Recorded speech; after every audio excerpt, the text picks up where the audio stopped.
What's up, good movie lovers, and welcome to a movie review for Priest. As usual, these reviews are spoiler-filled, so if you have not seen the film yet and are planning to, please check it out before listening to this. There are spoilers. If not, if you just want to hear what we thought about the movie, then on going. Dive right in, I guess. Dive right in. If you are planning to check it out, we're going to do the ratings first here, so you don't have to listen to the review and have everything ruined.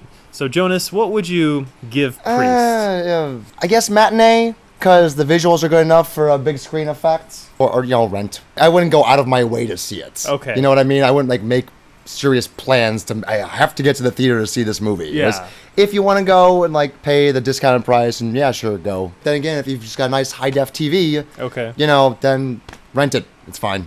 Okay. You're not missing out. Matinee, if you approach it from a spoof that doesn't know it's a spoof. Because it is super cliche. Right. And it's totally a mashup of all these other movies. Yeah. I mean, you can just pick out these action pieces and be like, okay, Ripley's going into the alien queen's hive. If you're really looking for an exploration of the graphic novel, the comic book series, if you're looking for just totally true translation and respectful exploration of the characters and the mythology of it all, no. Quick review of the story is basically there's a future world where there's vampires and humans, and there was a big war. And these super religious warriors known as priests managed to wipe all the vampires out. As soon as that happened, the powers that be disbanded the priests because they couldn't have them still in control. These super powerful warriors running around that might usurp the control of the clergy. And so the priests now had to just go back to regular life. We have the story here where the main priest, played by Paul Bettany, who we've seen in Da Vinci Code and Legion. Was he in Legion? He was in Legion. He was the main guy. That's right. That's where I know him from. That horrible movie, Legion. So his relative, a young girl, gets kidnapped. Now he has to go into the vampire realms and go find her. Or go into the Badlands, which are kind of like this Old West. Going in, what were your expectations? I didn't really have any. I know Priest is a graphic novel or a series. I know it's very highly regarded. Previews look cool, and I was expecting to see some good visuals and hopefully a cool story. But now, the movie, if anything, makes me want to go look at the graphic novel, because it'll probably be much, much better than the movie was. I was interested in that they're approaching religion in a summer movie, and then we've got vampires that kind of look weird. I really appreciate the mythology of the movie. They create this really cool world, but I wish there was more of that. I was really interested in what is city life like, where it's got this very dystopian Blade Runner-esque, where it's dark all the time, and why it's dark is never really explained. A great visual look for the city. TV screens everywhere, flickering, and then guards at the confessional booths, which are automated, and very cool combination of 1984 George Orwellian dystopia, but with the church running thing. The bell rings every day and people have to pledge their faith to the church, to go against the church, to go against God, and so a lot of Orwellian mind control going on there. Yeah. And a lot of really interesting themes to play with, but we just get glimpses of it. We just get little tastes, and then we're off into the adventure. One of the disappointments here is that if you're going to tackle anything with religion, and a future where religion's in control, you're opening yourself up to explore a lot of ground. And if you're not going to have the balls to do it, it's going to just be a big letdown. You're going to be like, well, there's so many things that could have been, but now we just basically get a chase movie where they have to follow the guys who have the girl before they kill her, before they turn her into a vampire. Right, you're basically just the Searchers rip-off. And the most interesting parts of the priest character were his faith. The fact that he couldn't have a love interest. It was never going to happen. When she goes about to kiss him and he takes her hand and pushes away. Yeah. That was a cool character moment. Much better than any of the stupid just one-liners they had him doling out. Anytime he was just being the badass was boring to me and How flat. many one-liners did they have in this movie? Yeah, it's I think there's a clause in the contract where the writers had to shove one in at the end of every scene. I swear, one of the last rewrites had to be, okay, every one of these scenes have to end with some kind of badass catchphrase. Point A, meet point B. I go against God. It's just beginning, which I called. Thank you very much. Yeah. Before he even said it, Jonas just called it out. In some ways it's kind of fun in a movie when you can anticipate that, but once it becomes you're guessing every single time. The camera was so precisely positioned at the end of every scene to just capture these. Right. Because they're so bad. It's the era of the wisecracking action hero. We've been playing with this since the 80s. Can we just be done with it? Can we just move on to something more interesting? I think the Expendables put that to bed. Every line was one step away from, you see Sub-Zero? Now, Plane Zero. This did have a Batman and Robin-ish kind of absurdity to the one-liners. When the lines came out of character, there were some moments here with the delicate kind of romantic moments. That scene didn't create one-liners because they were in character. Right. They were actually acting like human beings Yeah. and not like stock script characters. Yeah, that knowing just- that, okay, we're in a summer action horror sci-fi film. Now we have to say things people expect from us. Right. That's when they just tried to make Priest the badass, which didn't work for me. He was boring and not interesting as a protagonist at all, Right. except for when his moments when he talked about his faith. Exactly. Then he became interesting. Then he became a three-dimensional character. And also, it didn't hurt that every time they went to pray, you knew something awesome was about to happen. Like, Which is a very cool... I've never seen that before, where, like, before a character's going to kick ass, he does the namaste, the hands together, center myself moment. Because it came out of character, and because it's something we've never seen before, we react to it. This is fun. original. It's Yeah. original, first of all. But then now he starts doing the poses where, like, he kills some guys and then holds the Yeah, knives the- like a, you know...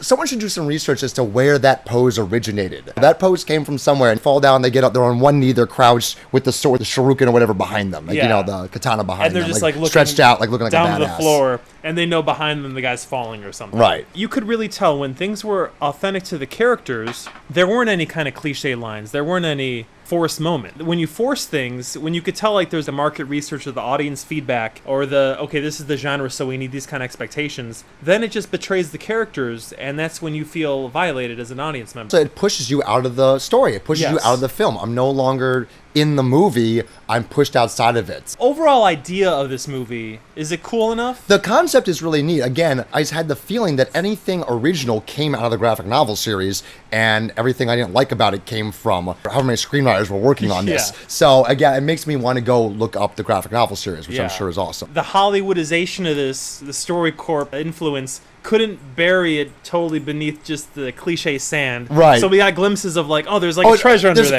There's something Yeah. cool there. But yeah, then the cliche comes back. Again, originality though is that like the vampires, I love and this spin on the vampire story is that the vampires are all like monsters. The main bad guy is the first human vampire hybrid, the one that we're used to seeing Right. in all the other movies. Yeah. Like he's the first one of those in this world. Yeah. And that's pretty neat. That's So a he's like pretty priest cool vampire. concept. Yeah, he's a priest. He's super powered. Like he can't be defeated by the Because he's priest. more like traditional vampire, and then you get, they kind of look like the creatures from Legion a little bit, devil demons, which Legion is directed by the same guy who did this, Mm-hmm. and it stars the same main actor. Because it's a twist on the mythology. I see what they're going for, but at the same time, it's, well, why don't you just not call them vampires? Why aren't they just the creatures of the dark or something? They almost reminded me of the creatures in Descent, that movie where like Okay. the females go into the cave. The series has been going on for almost 2 decades. Yeah. So, I mean, vampires only have become cliche recently Right. because they've been so overused. And if they're going to go with vampires because it's marketable, Yeah. then at least it's a fresh twist on Yeah. vampires. At least it's an interesting spin on that idea. Yeah, I don't know if it's just the mood I'm in today,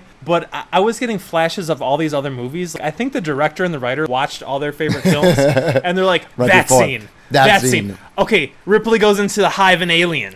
So we didn't see the queen in this one, but we saw the pods. They're all slimy. Yeah, and now they're going to come totally, out. Yeah. The scene where the snake oil salesman betrayer guy meets with the priest vampire hybrid guy. Yeah. The priest vampire hybrid guy is Jonah Hex. And then the snake oil guy is the Mad Hatter. Okay.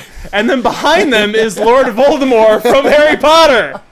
And they're all in the one scene. I swear, subconsciously, they're trying to affect us. I recognize all these characters from other movies. I must love this movie then. Yeah. No, I mean, forget what the main bad guy is Clint Eastwood, the man with no name. Yeah. I think that's how he looks in the graphic novel series, though. I think he's made to Okay. look like that specifically, so I can't really complain about that. Yeah. First of all, I will say this. The effects were awesome. Looking back on how movies used to look, not just even a decade ago, the vampires in Blade 2 and Blade 3, kind of cool, but was kind of still fake looking. This looked real, man. Like, those monsters looked real. The fight sequences, when they and priests were fighting, looked like they were really fighting. I believe they were real physical entities. And the showing we ended up seeing was 3D. We didn't plan to see it 3D. It just Yeah. happened to be. You know, I like 3D in that it does give the depth. Wasn't the old 3D, it was popping out of the screen. Right. And now it's like we're going into the screen. movie, yeah. It does have an interesting aspect to it. It didn't really stand out. When there weren't amazing things to see on screen, you really just forget about it. Yeah. The Blade Runner city. I swear Right. to God, they borrowed that from Blade Runner. totally- And the confession booths are from THX 1138. Thank you. That's what that totally is. where it's That's from. where I remember. Exact And the thing. armed guards everywhere are from Brazil. Yeah. Okay, let's keep going. Right. The train sequence at the end is Batman Begins. Okay. Where it's going Right. towards the city, Right, and he right. fights Liam Neeson at the end. Right. He rides off on the motorcycle in the end like the Dark Knight. Yeah. When he goes to fire up the pre-cycle, Yeah. it is like when they fire up the Batmobile. Like the Yeah. lights turn on and everything, and like it's vroom, and Yeah, they like hit Tron the Legacy nitrous. a little bit in there too. Yeah, exactly. And the music's kind of Tron Legacy-ish. And then we got the Aliens influence. Of course, the Searchers is going on. Right. Then they go to Mount Doom. There was literally like a 10-minute stretch where they somehow started bouncing through the movieverse.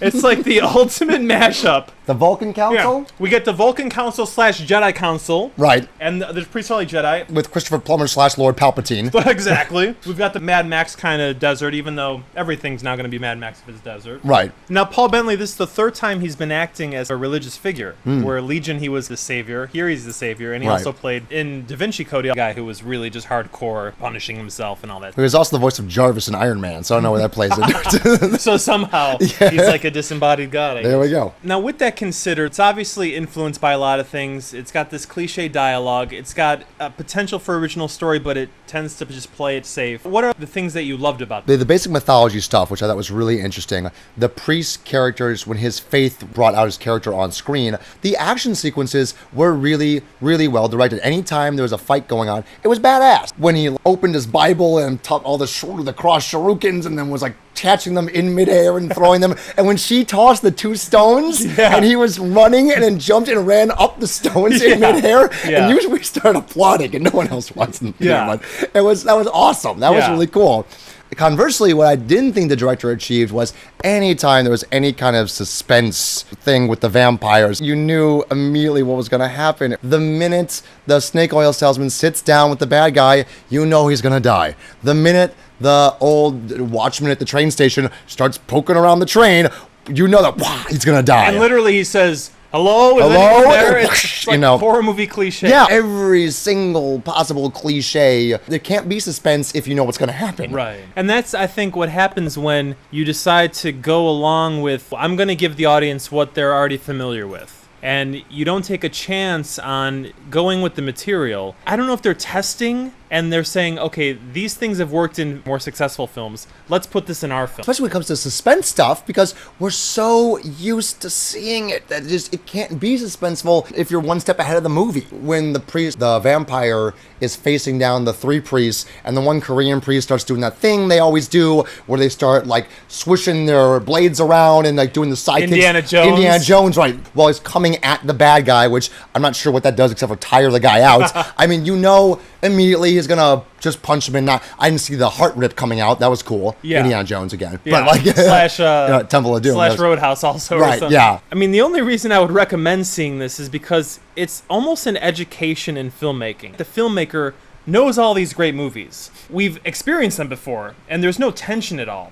But just the way he captures just the exchange of the eyes, the rim of the hat, and he sets up the showdowns. It's very classical Western movie making. There's these nice kind of horror movie moments. He does a good job of it, but it's already been done before. It's almost like someone who can paint the Mona Lisa to the exact specifications of the original, but there's nothing new about it. So we're just like, well, why don't we just watch the original? Tell us about the creative endeavors that are going on here. We're doing Zen and the Art of Waitering at blogspot.com. You can download a free sample of the book at smashwords.com/books/view/13249. So you can download it for your Kindle or for your iPhone or your iReader or your whatever. And all your just HTML or $5, you know. And you'll always have Jonas at your side, ready to give you some insightful wisdom. There you go. Yeah, my insightful wisdom. Instead of smoking a cigarette, right, read a passage from Zen and the Art of Waitering. Yeah. And get centered again. Exactly. Or then have another cigarette. What do I care? Another cigarette. Become a fan at facebook.com/Zen and the Art of Waitering. And StoryCorp, if you're listening, hey, we're always available. We're always available for rewrites. So thanks for hanging out, movie lovers. Until next time, always remember that StoryCorp gives you more of what you pay for, so choose your movies wisely. And as always, long live good movie.